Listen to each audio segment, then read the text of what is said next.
मांगू घड़ी रे घड़ी दुख कारो दया करी निदर्शन। हे बाबा, इस संसार सागर में आकर रहना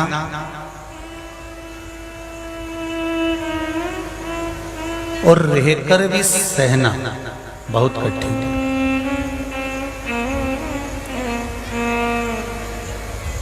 एक बात अपने जीवन में उतार कर रखना, मृत्यु लोक में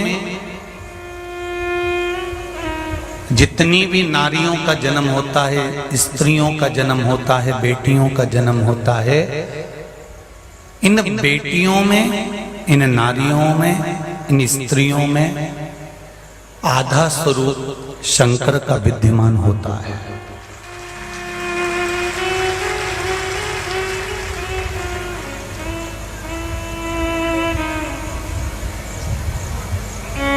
जैसे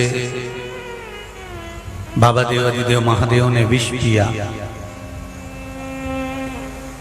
भगवान शंकर ने विष धारण करा, विष पिया। भारत की भूमि पर जन्म लेने वाली माताएं, स्त्रियां, बेटियां, नारियां, ये भी प्रतिदिन अपने घर में रहकर थोड़ा थोड़ा विष पीकर भी अपनी जिंदगी को जीना जानती है, रहती है।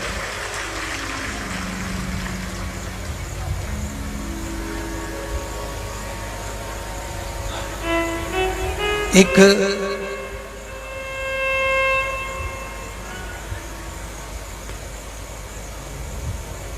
माँ जब अपने पुत्र को जन्म देती है, अपनी बेटी को जन्म देती है, अपने बच्चे को जन्म देती है, तब माता का दूसरा जन्म होता है।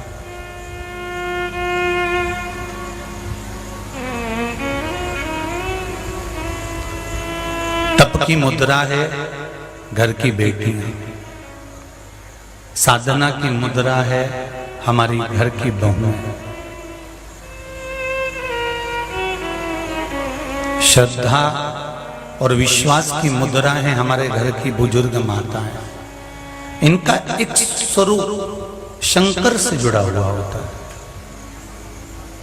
शिव तत्व से जुड़ा हुआ होता है। और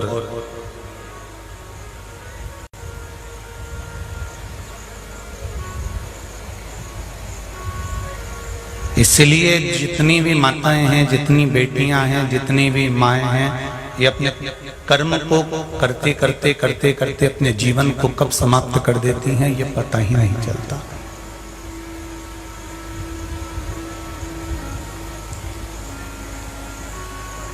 चातुर्मास आज प्रारंभ हो रहा है,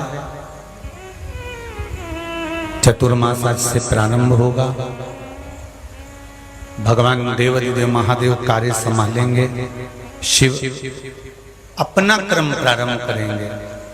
तो मेरा तो इतना सा निवेदन रहेगा कि आप शंकर भगवान के चरणों में निष्कपट भाव से, कुछ लेना नहीं है हमें तो केवल अपने मन की बात, अपने हृदय की बात, अपनी दशा, अपनी चित्त की बात, अपने मन की बात शिव तक ले जाकर कह देना।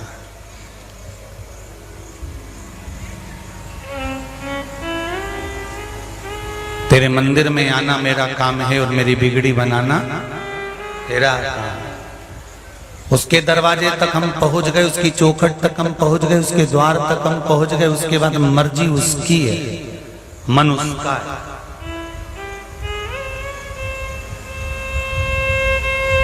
अब वो दर्शन दे ना दे, रास्ते में से वापिस लौटा दे कि तुम्हें बिठा है,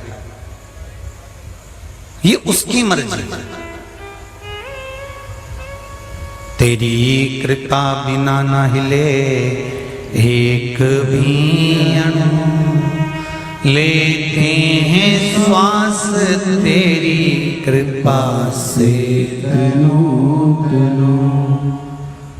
हे गंगाधार मुक्ति द्वार ओंकार तू, आयो शरण तिहारी शंभु तार तार बखान क्या करूं मैं राखों के ढेर का चपटी बपोत में खजाना कुबेर का।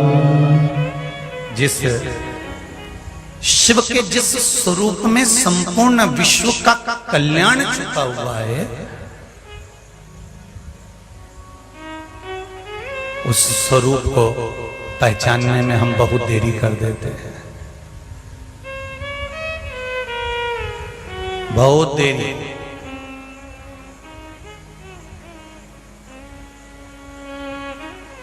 वो कहते हैं ना,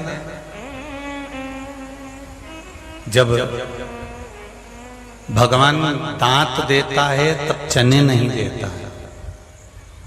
अच्छे से सुन लेना रीजी जी, और जितने लोग आस्था चैनल पर कथा सुन रहे हैं, फेसबुक यूट्यूब पर सुन रहे हैं, मोबाइल पर सुन रहे हैं, टीवी पर सुन रहे हो, चाहे कुबेरेश्वर धाम के इस पावन पंडालों में जितने भी पंडाल बंदे हैं, डूम बंदे हैं, हॉल, सब में बैठकर जो कथा सुन रहे हैं, बड़े ध्यान से सुनना। भगवान जब चने देता है, जब दांत देता है तब चने नहीं देता है, और जब चने देता है तब दांत नहीं देता है। ध्यान रखना, बिना चने के भी हमको जिंदगी जीना है और बिना दांत के भी हमको जिंदगी जीना है।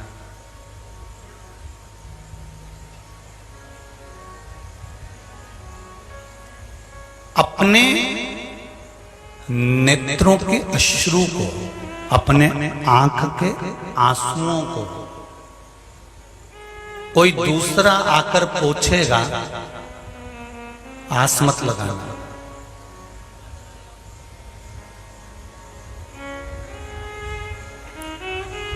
अपने नेत्र के अश्रु को, अपने आंख के आंसू को कोई दूसरा आकर पोंछेगा, ये आस मत लगाना। एक बात का अंदाजा रखना कि अपने नेत्र के अश्रु, अपने आंख के आंसू, अपने नेत्र के अश्रु अपने को स्वयं पोंछना है। क्यों? अगर आपके आंख के आंसू आप पोंछ लो तो ठीक है, अगर कोई दूसरा पोंछता है तो हमारे ऊपर एहसान कर कर जाता है, और फिर एक दिन हमको भी उसके आंसू पोंछने के लिए जाना पड़ता है।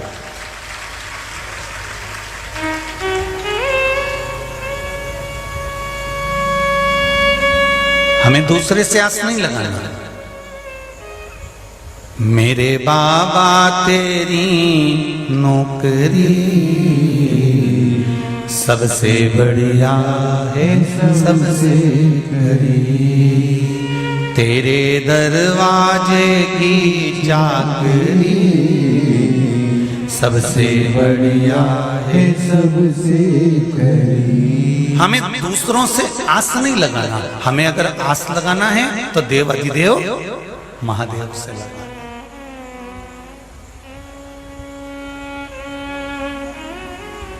अगर दूसरे से आस लगाकर बैठेंगे तो वह आस कभी भी टूट सकती है, और महादेव पर अगर आस लगाकर बैठेंगे तो वो आस कब पूरी हो जाएगी मालूम ही नहीं पड़ेगा। आस उससे